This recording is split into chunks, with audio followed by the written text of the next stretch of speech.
Hi, good day everyone. We are from Group 8 and today we're going to talk about the Palestinian experience, and I encourage everyone to listen attentively to this video reporting for you to be able to answer the short quiz at the end of our reporting. Why do you think we need to learn about the Palestinian experience? It is because the Palestinian experience is marked by a history of displacement, conflict, and resilience. For decades, Palestinians have faced political upheaval, loss of homeland, and restrictions that have shaped not only their socioeconomic conditions but also their psychological well-being. In this report, we would explore the psychological dimensions of the Palestinian experience, highlighting the effects of prolonged conflict, forced displacement, and systemic marginalization on mental health, identity, and collective resilience. Today, we will be discussing a topic that is not only historical but also heartbreaking. The Palestinian experience is one of the displacement, resistance, and survival.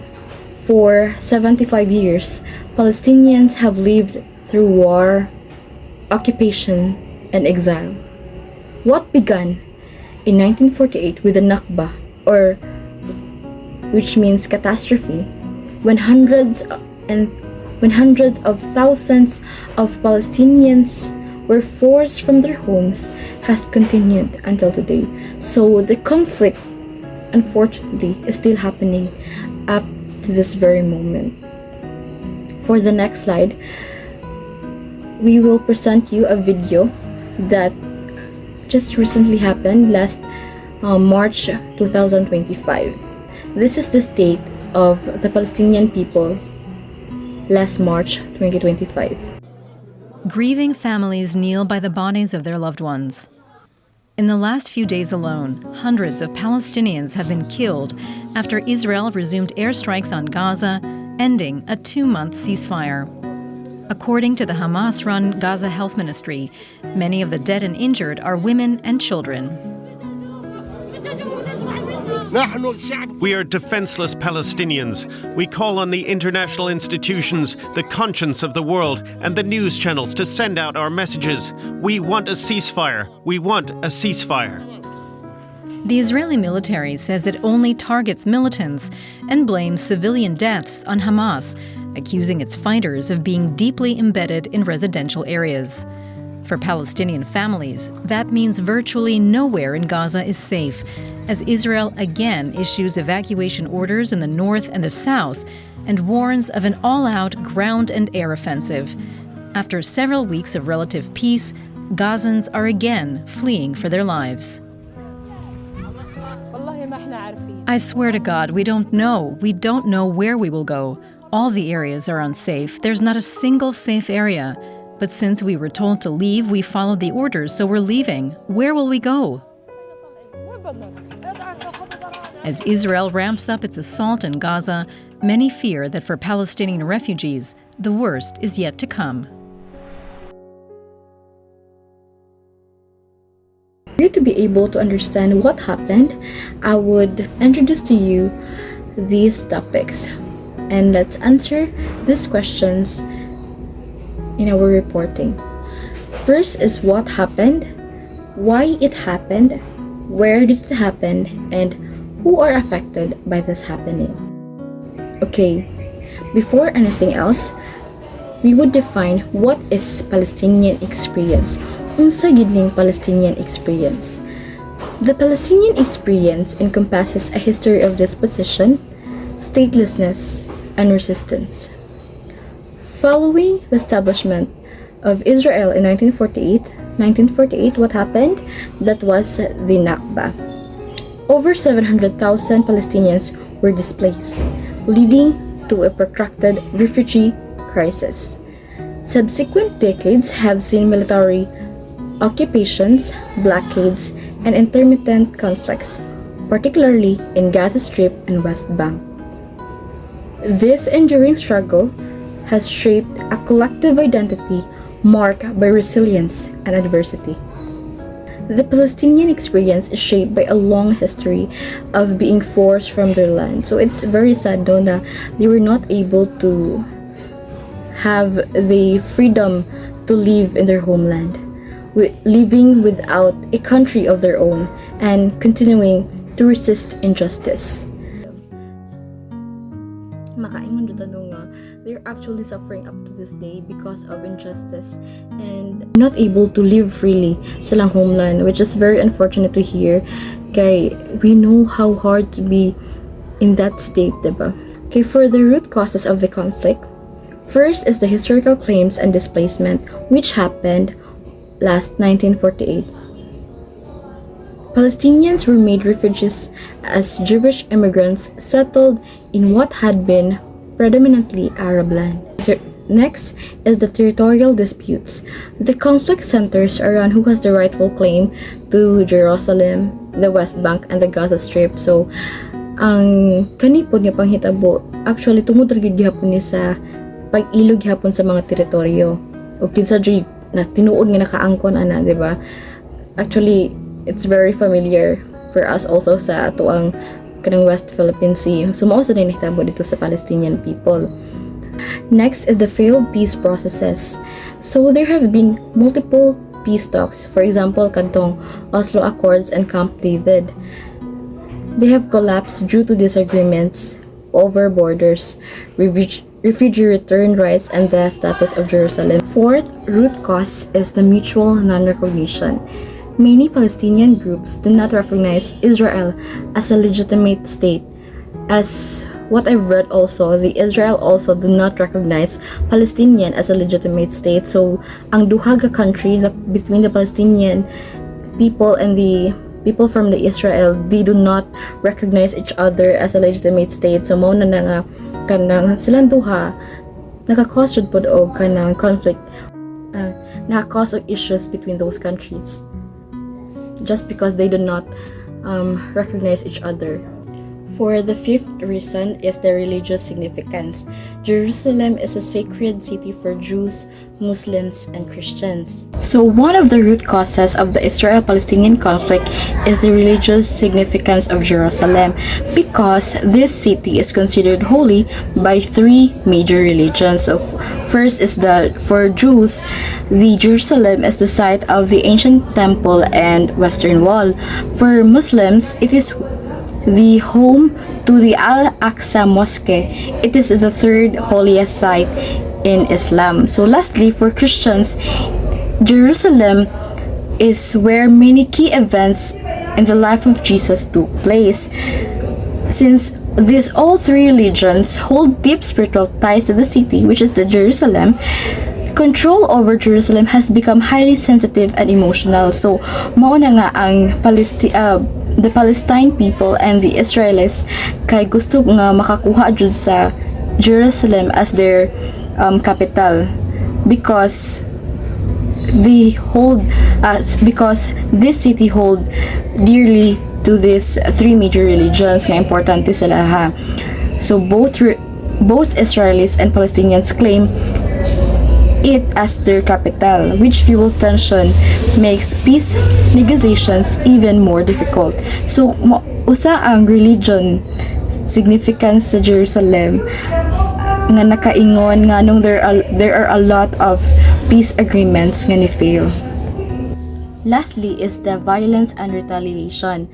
There are a lot of violence happening diba gyud sa Palestinian people. The continuous cycle of violence, for example, the rocket attacks, airstrikes, settler violence, and military raids have deepened mistrust and hostility on both sides. Kay there are a lot of times man sad nga una ang Israel mo attack sa Palestinian, and then sunod na pod is ang Palestinian na po mo attack sa Israel. So there's a continuous cycle. Ang makahitabuan na ang both countries na wala nagsalig sa usag. Na wala na gid usalig sa usa ug usa. So mao gid po na yung rason nga nung dili gid mahuno ang ilahang conflict between those two countries. Next is where did it happen? Unsa man ang mga lugar or locations that were involved in the Palestinian experiences? First is the Gaza Strip. It is a densely populated coastal enclave under Hamas. control, under the Hamas control. So in Gaza Strip, they experience intense military operations and a humanitarian crisis. Next is kaning West Bank nasad. So under varying degrees of Israeli control, with frequent clashes between Israeli forces and the Palestinian residents. Lastly is kaning sa Israel, particularly in the areas bordering Gaza. So ang mga borders nga kanang tapit sa Gaza, facing security threats from rocket fire and infiltration attempts. Lastly is who were affected. Of course, since this is a conflict between two countries, which involves dispositions and displacements and wars, so of course we must be concerned also if who are those populations that were affected. And firstly, the people or the Palestinians in Gaza, these people experience severe shortages of food, water, and medical supplies due to the blockade and ongoing military operations. So sa Gaza, diha gid ang murag init kaayo nga lugar sa mga kanang sa military, kay daghan kayo blockages bitaw ana mo na nga they were not able to reach they have difficulty in accessing resources such as food and water.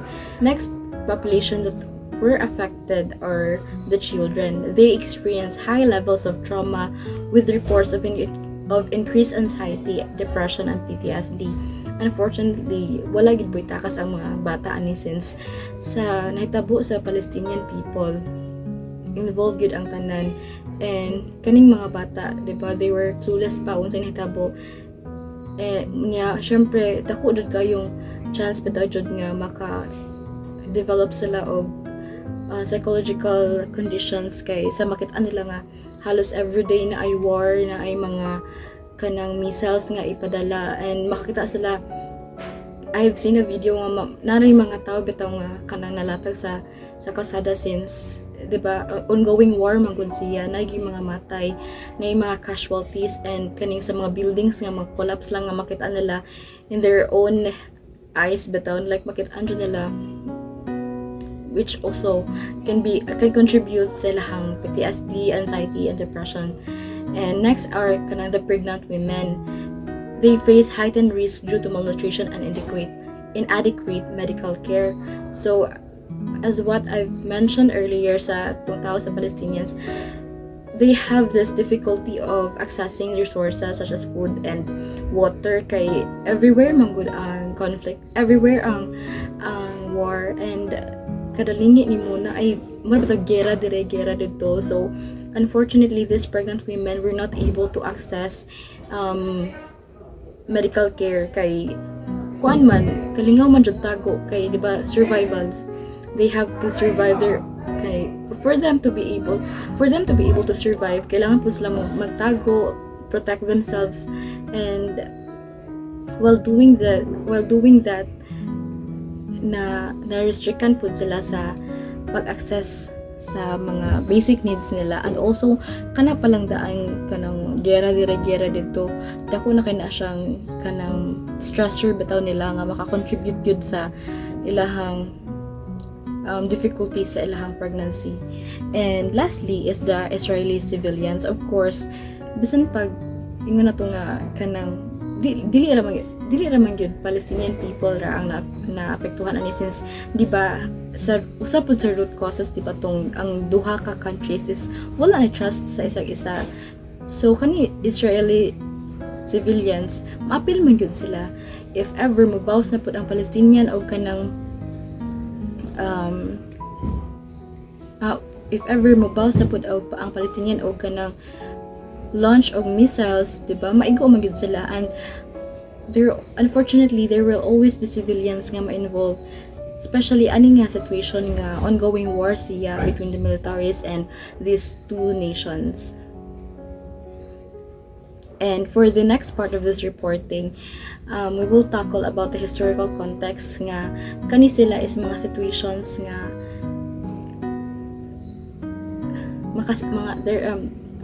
historical context. So these are the situations or the happenings, events nga maka-trigger or had caused psychological impact.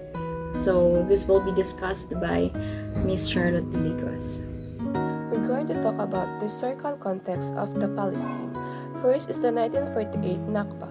The Nakba, which means catastrophe in Arabic, refers to the mass displacement war, and over 700,000 Palestinians were displaced following the establishment of the state of livelihood. It marks a pivotal event in Palestinian history. In 1948, during the Arab-Israeli War, triggered by Israel's declaration of independence, over 700,000 Palestinians were forcibly displaced from their homes. This mass expulsion led to the destruction of hundreds of villages and the loss of Palestinians' land, property, and livelihood. The 1948 war, followed by the UN's partition plan in 1947, which proposed dividing Palestine into Jewish and Arab states. Palestinian Arabs and neighboring Arab countries rejected the plan, leading to conflict. Because of this, many Palestinians fled or were expelled by Israel forces, becoming refugees in neighboring countries such as Jordan, Lebanon, and Syria, or within the West Bank and Gaza. Next is the 1967 Six-Day War and Occupation. Israel occupied the West Bank, Gaza Strip, and East Jerusalem, resulting in further displacement and the beginning of prolonged military occupation. This brief but decisive conflict saw Israel defeat a coalition of Arab states such as Egypt, Syria, and Jordan, resulting in significant territorial gains for Israel. The war began with a preemptive Israeli airstrike that crippled the Arab air forces. Following this, Israeli ground forces rapidly advanced, capturing the Sinai Peninsula and Gaza Strip from Egypt, the West Bank including the East Jerusalem for Jordan, and the Golan Heights from Syria.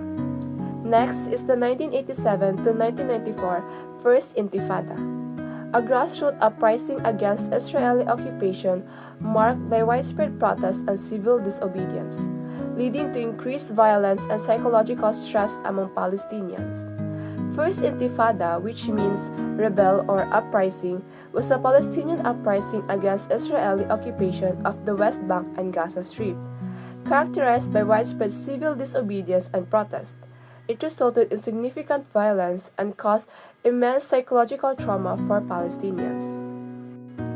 Followed by First Intifada is the Second Intifada, which happened in 2000. It is a period of intensified Israeli-Palestinian violence, including military incursions and suicide bombings, causing significant casualties and psychological trauma. The Second Intifada, also known as the Al-Aqsa Intifada, was a period of intense violence between Israelis and Palestinians. Al-Aqsa is the holy sanctuary in the Old City of Jerusalem. It is the holiest site in Jerusalem for Muslims and a very important symbol of Palestinian nationhood and culture. And this Intifada, triggered by Ariel Sharon's, the former Prime Minister of Israel, controversial visit to the Temple Mount in Jerusalem, which is the Al-Aqsa, and it escalated into widespread conflict marked by Palestinian suicide bombings targeting Israeli civilians and Israeli military incursions into Palestinian territories. Both sides suffered significant casualties, and the conflict left a deep scar of psychological trauma on both populations. The violence eventually subsided with the 2005 Sharm el-Sheikh summit and subsequent Israeli disengagement from Gaza. Next is the 2008 to 2009 Gaza War, Operation Cast Lead. On December 27, 2008, Israel launched Operation Cast Lead, which lasted until January 18, 2009. The uninterrupted airstrikes, artillery shelling, and ground operations resulted in the killing of 1,383 Palestinians, including 333 children and 114 women, and the injury of over 5,300. Operation Cast Lead, launched by Israel, was a 3-week military offensive in the Gaza Strip. The operation, officially aimed at halting rocket fire from Hamas and other militant groups into southern Israel, involved a significant escalation of violence. The operation began with intense aerial bombardment targeting Hamas military infrastructure, government buildings, and other sites. This was followed by a ground invasion on January 3, 2009, involving Israeli ground forces advancing into the densely populated urban areas of Gaza. The ground offensive focused on destroying smuggling tunnels, targeting militant networks, and disrupting rocket launching sites.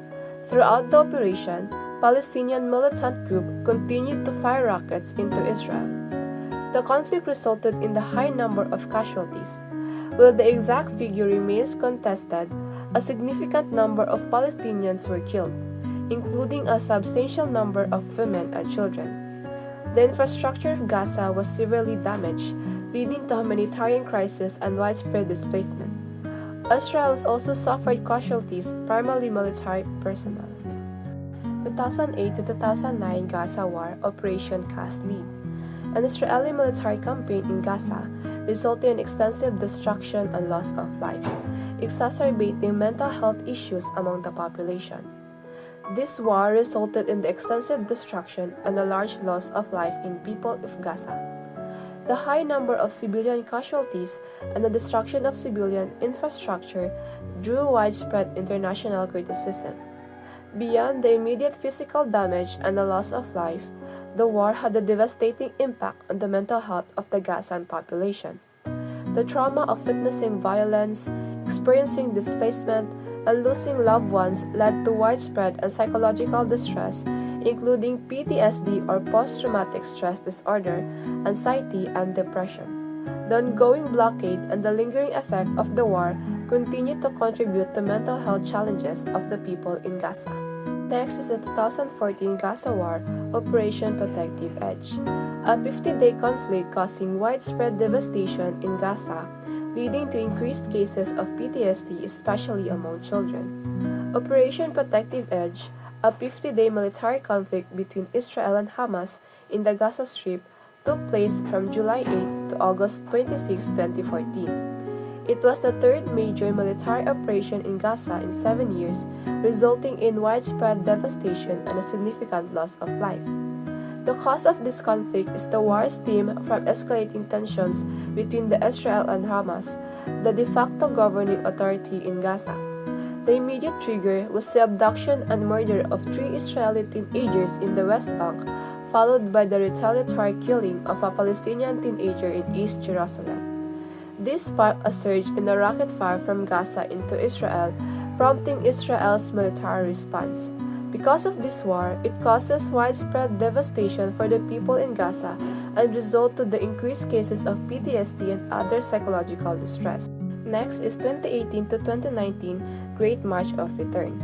Mass protests along the Gaza-Israel border met with military response, resulting in numerous casualties and long-term psychological effects.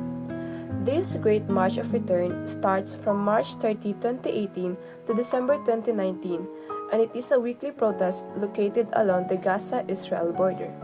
The reason why Palestinian people did this mass protest is because they demand the right of return to their lands. They were displaced because of the 1948 Arab-Israeli War, as I've mentioned earlier. Another reason for that is that they protest the Gaza blockade and deteriorating living conditions. The Israeli military responded to the protests with a forceful response, such as using tear gas, rubber bullets, and live ammunition. This resulted in a large number of Palestinian casualties, including many deaths and injuries. The high number of civilian casualties, particularly in children, drew international condemnation. Next is the 2023 Israel-Hamas War. Escalation of hostilities leading to severe humanitarian conditions with significant impacts on mental health, particularly among children.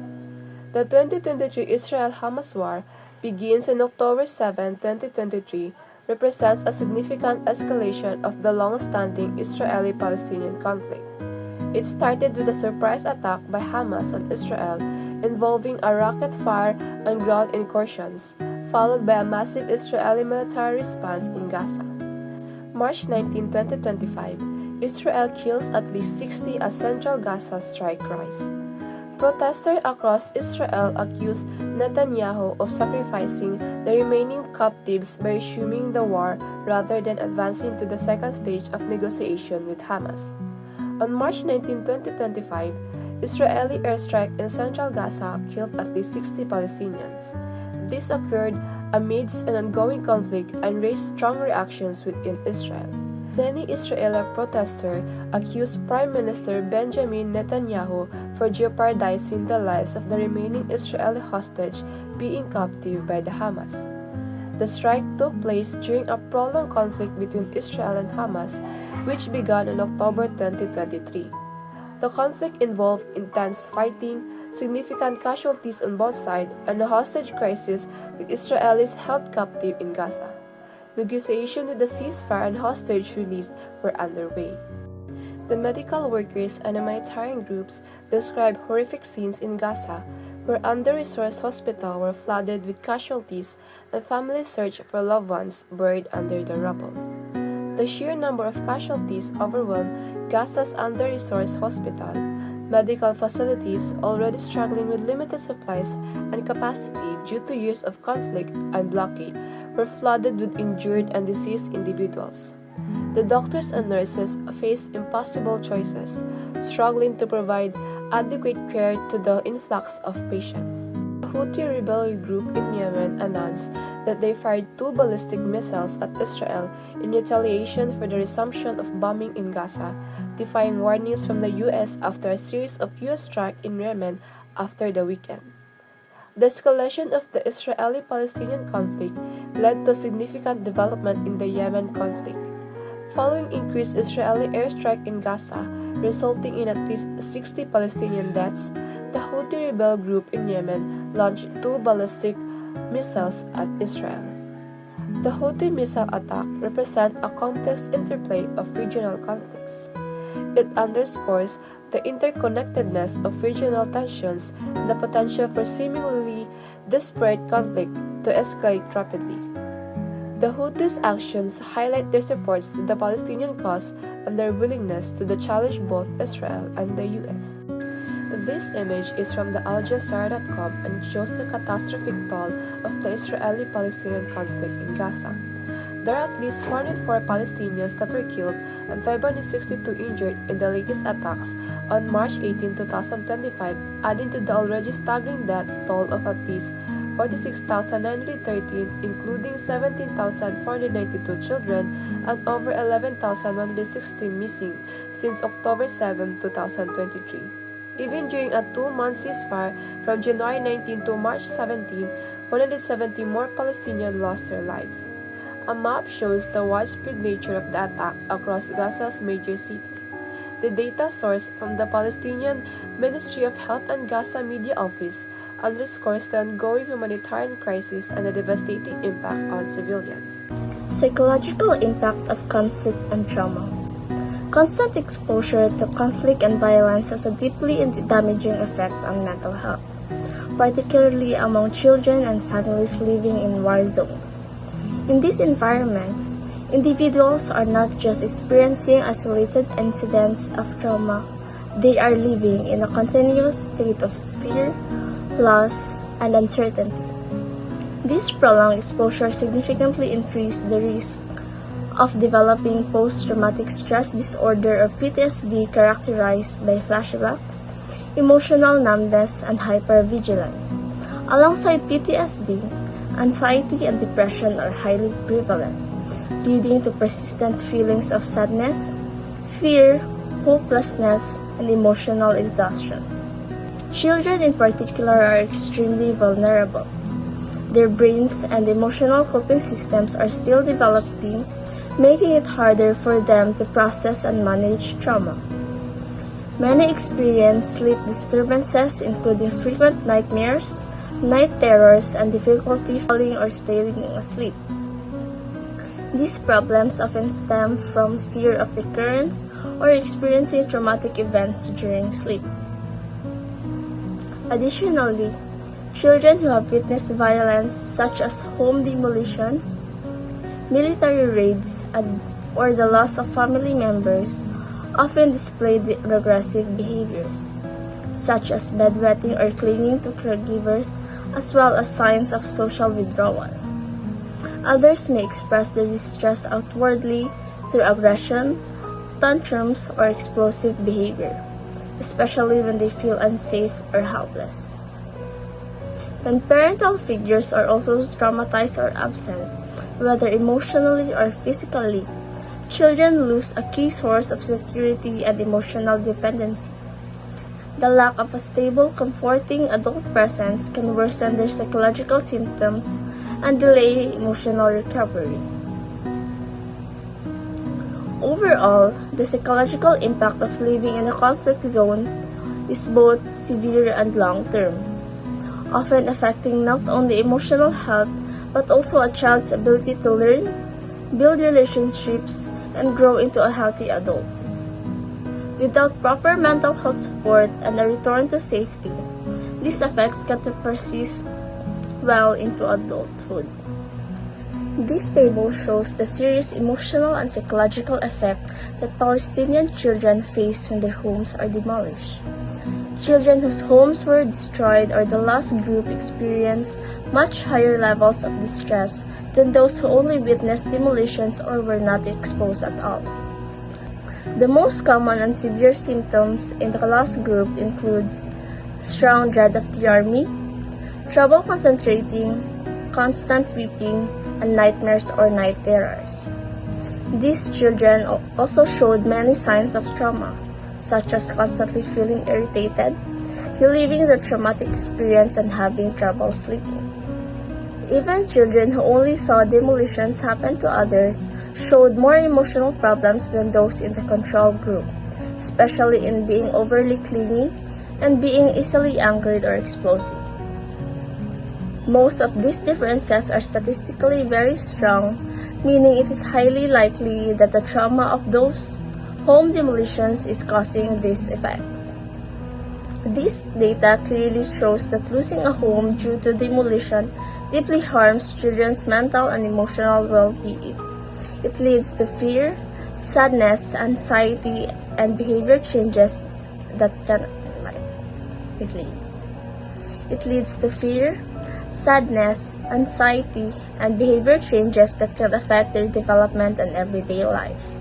Moving on, as to what I said that children who rely on the protection and safety from their parents, Table 16.2 shows how trauma, a child's gender, and political activity relate to how Palestinian mothers parent their children. The results suggest that mothers who have been through traumatic events are more likely to show negative attitudes and rejecting behavior towards their children. These negative parenting styles are especially common with boys and are strongly linked to trauma. Mothers also tend to use stricter disciplines with boys, and trauma slightly increases this tendency. However, other parenting styles, like being loving or showing less control, do not seem to be affected by trauma or political activity.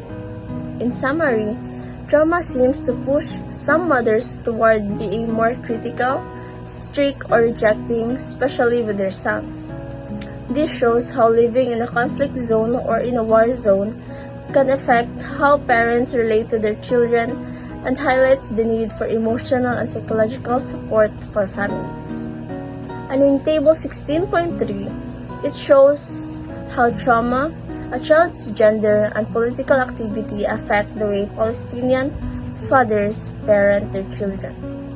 The result shows that fathers who have experienced trauma are more likely to use strict discipline and show rejection or hostility, especially toward boys. Strict discipline is strongly linked to the child's gender and somewhat linked to trauma, meaning fathers tend to be more strict with boys in difficult situations. Rejection and hostility are also clearly connected to both trauma and gender, suggesting that trauma can lead fathers to behave more harshly or negatively, particularly with their sons. Other parenting styles, like being overly lenient or critical, don't show strong or clear connections with trauma or political involvement. Interestingly, the more positive side of parenting, intimacy and love, doesn't seem to be affected by trauma or gender at all. In short, trauma seems to cause fathers to become more strict and rejecting, especially with their sons. This is similar to the pattern seen in mothers and shows how living in a conflict zone can deeply affect how parents treat their children. Research findings on mental health in Palestine. First, the high rates of anxiety, stress, and PTSD or post-traumatic stress disorder. The mental health of Palestinians have been described as among the lowest in the world, with over half of Palestinian adults meeting the diagnostic threshold for depressive symptoms and a significant portion of Palestinians experiencing mental distress and anxiety. The mental health crisis in Palestine paints a heartbreaking picture of life under prolonged conflict and instability. For many Palestinians, daily life is marked by a constant state of uncertainty, fear, and loss.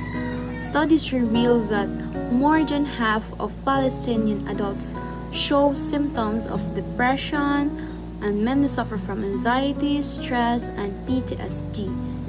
These are not just statistics, they represent real people, parents trying to comfort their children, youth growing up amid trauma, and communities grieving lost loved ones. The psychological impact of limited freedom, financial struggles, and ongoing violence has led to widespread collective trauma, making mental health care not only a medical need, but a vital part of preserving human dignity and ensuring survival. Next is the prevalence of PTSD in children. The prevalence of PTSD among Palestinian children is deeply concerning, with studies showing that 51.1% suffer from severe symptoms. This represents children who wake up at night from nightmares, struggle to concentrate in school, and live with a constant sense of fear and uncertainty. Many of them have witnessed violence, lost loved ones, or experienced the destruction of their homes, events that no child should ever endure. Another prevalence of PTSD in children. Children who actively resisted military forces showed different psychological responses than passive ones. Palestinian children respond differently to conflict based on their roles during violence. Those who actively resist by protesting or defending their families may feel a sense of strength, identity, and purpose, even though they still suffer from trauma. In contrast, children who stay passive often feel helpless and silently carry fear, which can lead to depression or PTSD. But regardless of how they respond, all are deeply affected. Growing up under occupation forces them to mature quickly, carrying emotional wounds and weight of a struggle that began before their time. Next is the effects of house demolitions. Children who lost their homes showed increased rates of nightmares, aggression, and depression. For many Palestinian children, this is their reality. When their homes are demolished, it's not just the walls that crumble, it's their sense of security, their place of comfort, and their entire world. The sudden loss of everything they knew and loved leaves deep emotional scars. These children often suffer from nightmares that replay the traumatic events, or they lash out in anger, unable to express the overwhelming fear and helplessness they feel. Some withdraw into themselves, sinking into depression as they struggle to understand why their lives have been turned upside down. Their once familiar world full of warmth and love is replaced with uncertainty, creating a lasting pain that doesn't fade easily. The last one is the impact of parental support. Strong family ties mitigate some effects of trauma. However, parental helplessness in protecting children increases the stress. In the midst of this heartbreak, a child's greatest comfort comes from their parents. When a mother or father holds their child and reassures them, it can make a world of difference. Strong family bonds offer a sense of stability in a world filled with chaos.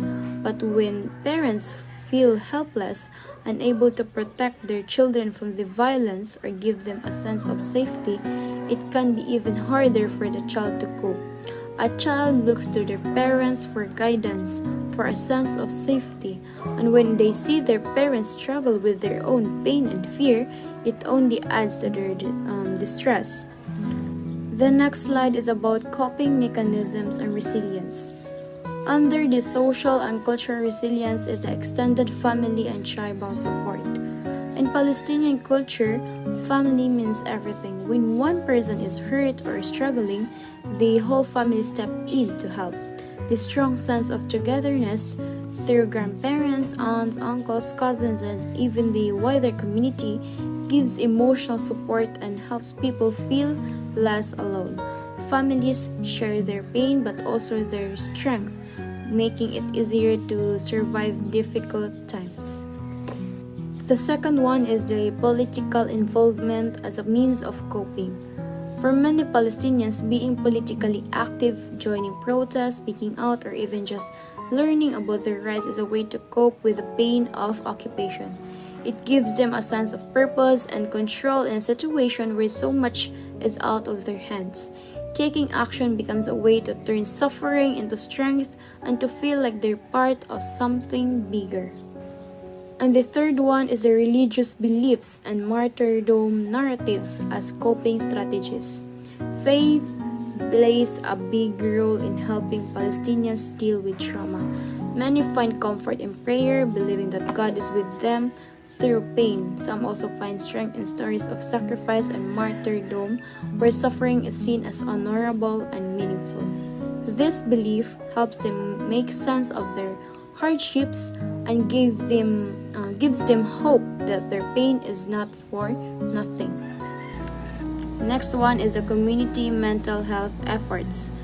First, Gaza Community Mental Health Program or GCMHP, which provides therapy and crisis intervention. In Gaza, the Gaza Community Mental Health Program or GCMHP plays a vital role in helping people cope. They offer therapy and emotional support to children and adults who have lived through war, loss, and fear. Whether it's a child struggling with nightmares after seeing violence or a mother dealing with anxiety after losing her home, GCMHP provides a safe space to talk, to heal, and to feel understood. They are often the first place people turn to when the pain becomes too heavy to carry alone. The second one is the efforts to train teachers, the doctors, and the social workers to support trauma recovery.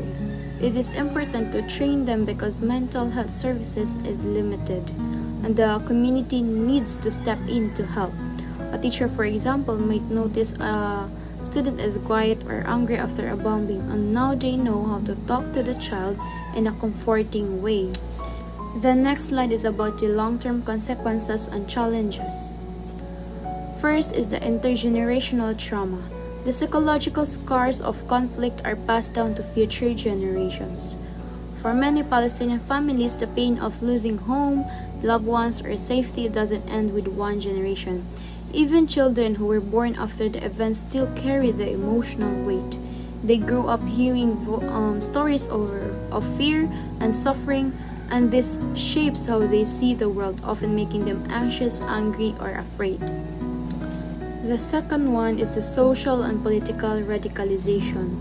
Continuous violence fosters a culture of resistance and potential for radicalization. When violence and hardship become part of a daily life, especially for young people, it can lead to deep frustration and anger. The third one is the barriers to mental health services. The limited access due to blockades and military restrictions, and the stigma around seeking psychological help. Many Palestinians who go through trauma have no easy way to get help. Clinics may be far away or blocked by checkpoints. Some people also feel ashamed to talk about their mental health, thinking they have to stay strong or that no one will understand. This silence can make the emotional wounds even deeper. Here are the key takeaways that you can get from this. First is the Palestinian experience illustrates the profound effects of prolonged conflict on mental health. Second, psychological trauma is widespread. especially among children and families. Third, despite adversity, Palestinians exhibit strong resilience through social bonds, cultural traditions, and community mental health efforts. And lastly, addressing mental health in Palestine requires international recognition, improved access to care, and long-term solutions to political instability. We refused these decisions and we said that before we stay in Gaza and we will never give up and we will never lift our homes and our memories. يعني احنا كنا متأملين ومستنيين يجي قرار انه وقف الحرب علينا، مش قرار احتلال غزة وتهجير اهلها. هذا مصيبة، هذا دمار لنا. يعني هيك احنا حكموا علينا بالاعدام فعلا. احنا بنناشد الامة العربية تقف معانا والناس اللي برا يقفوا معانا. هذا قرار صعب. ايش يعني احتلال غزة؟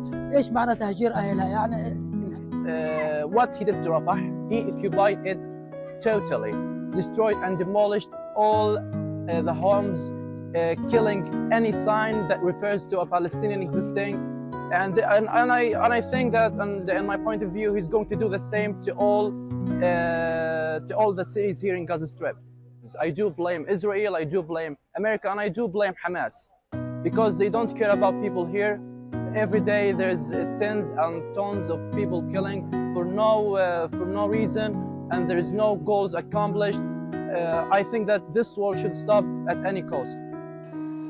In the face of deepening occupation and escalating hardship, the voices of Palestinians echo with anguish, fear, and exhaustion. Today, the Palestinian people continue to endure profound distress, displaced from their homes, deprived of basic needs, and uncertain of what the future holds. Their struggle is not just political. It is a human crisis that demands urgent attention and compassion from the world. Welcome to our quick quiz. Get ready to test your knowledge. This is a multiple choice quiz. I'll ask the question, you have 10 seconds to guess, and then I'll reveal the answer after. So, let's start. Question number 1. Who among the affected people experience high levels of trauma with reports of increased anxiety, depression, and PTSD? A. Elderly individuals. B. Children. C. Young adults.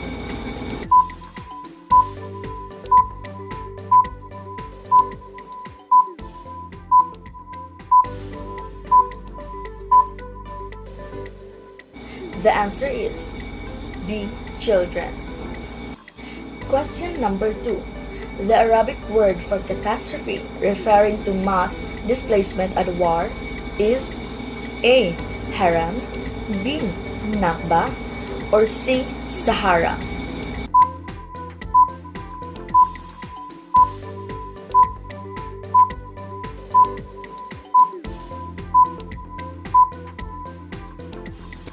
And the answer is Nakba. Question number 3.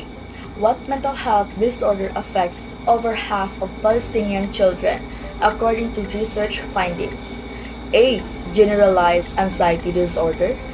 B. Severe post-traumatic stress disorder or PTSD. Or C. Major depressive disorder.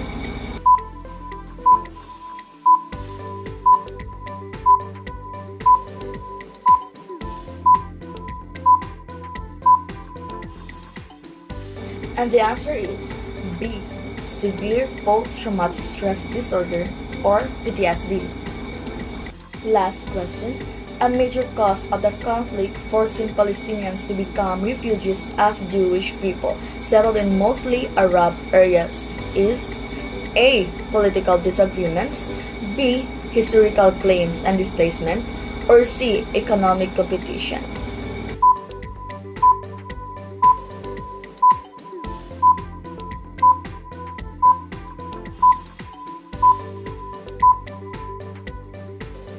So the answer is B. Historical claims and displacement. So that's all for this quick quiz.